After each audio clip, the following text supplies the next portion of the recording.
રાજ્ય સરકારે નવી ઔદ્યોગિક નીતિનું એલાન કર્યું છે અને સીધા જ જઈશું ગાંધીનગર, જ્યાં સીએમ ભૂપેન્દ્રભાઈ પટેલ સંબોધન કરી રહ્યા છે.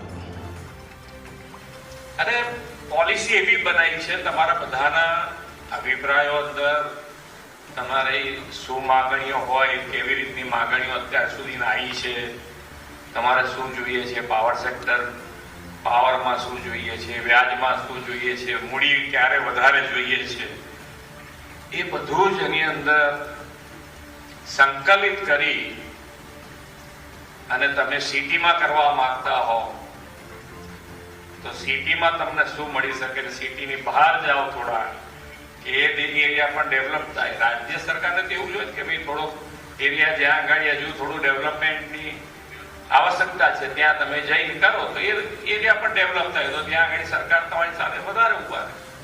એ બંનેનો સમન્વય કરીને ખૂબ સારી પોલિસી બની છે.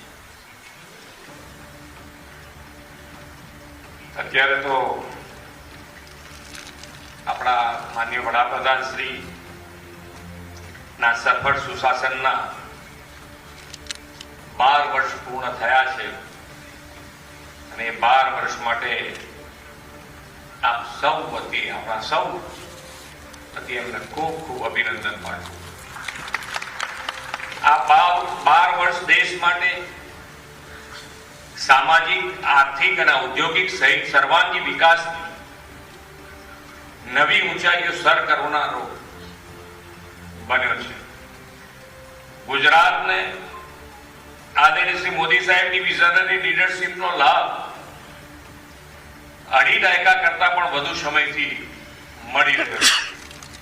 તેમણે રાજ્યના સર્વાંગી વિકાસ માટે આર્થિક, સામાજિક વિકાસને પ્રાથમિકતા આપી અને વાઇબ્રન્ટ ગુજરાત ગ્લોબલ સમિટના નવતર વિચારથી ગુજરાતને વૈશ્વિક ફલક પર પહોંચાડ્યું છે.